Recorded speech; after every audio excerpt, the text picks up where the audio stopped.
Okay, today we're going to look at a common situation that gives a lot of people problems, which is when the opponent has the back mount on you. All right, and usually the biggest problem is not only defending the choke, but in trying to get out, they try to go one direction only. They have maybe one solid escape that they know.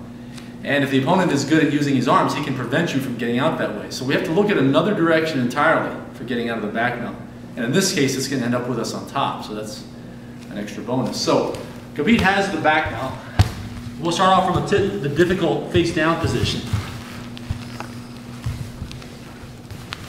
And from here, in order to have any control at all, he has to have his arm behind my arm, grabbing my wrist. Hold on. And so from here, this gives me the opportunity to trap his wrist.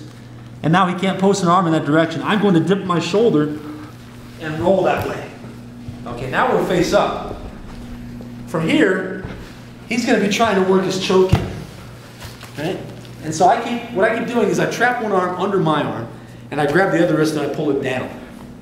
I never let him get to the point where this arm is out, pull it out, and this hand is on the bicep. Don't let him get this far. He should never get this far, in fact. You have enough available to you to be able to stop his arms from getting in position for the naked choke. So I get his arm trapped here and I'm pulling down on his wrist. And he's always trying to get his hands free. All right? So I'm always pinching down here and I'm always grabbing down here. Now in the meantime, here's what people do. They tend to just stay here and keep fighting his arms and they go nowhere. Or they're thinking of sliding their shoulders off to the side. All right? And getting out this way. But the problem is if he gets the jump on you, he comes up. Yeah. Before you can slide all the way out, and he's got the mount. So, I mean, this escape can work very well, but it can also lead to this, where he comes up. So instead,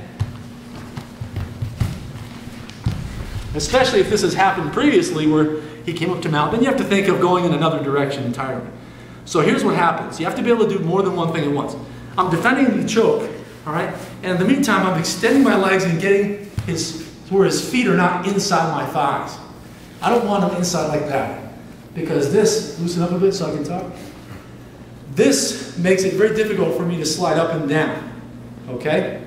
So what I do is I extend my legs to where even one of the hooks falls out, but he can only at best, put his foot on the front of my thigh, but not inside.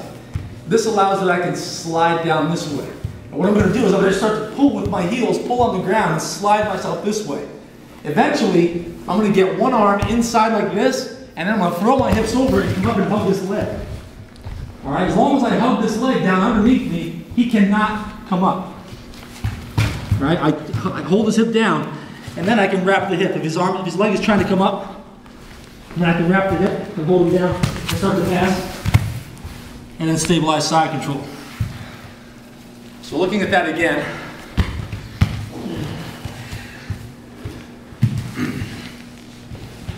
he's got his hooks in. I trap the arm and I roll. I can't slide off this way. He's not letting me. Whenever I try to do that, he gets his arm free and goes to the choke. Yeah. I can see that when I try to slide my shoulders to the back, either this happens or I slide part of the way out and then he comes up to mount. So I have to take a different tack. So from here, with this position, again, I'm defending against the choke. I trap the arm underneath and I push this one down with both hands. And now my legs are working independently. And once I get those hooks sort of out, I mean, they're never going to be completely out, but I start to pull with my heels and slide this way. You might have to squirm a bit, but as I slide further down, the choke becomes less and less of an option for him, because now my head is on his chest, the back of my head. He can't choke me now because his arm can't get under my chin. Right? And now from here, once my arm is down, I turn and I hug that leg. If I can hug them both, I do. And then I pass. So the key, once sliding down, is to turn in, hug that leg, and then you can pass. Watch for him to try to climb on your back or go for a triangle. But if you've really got that leg, he can't do either one of those.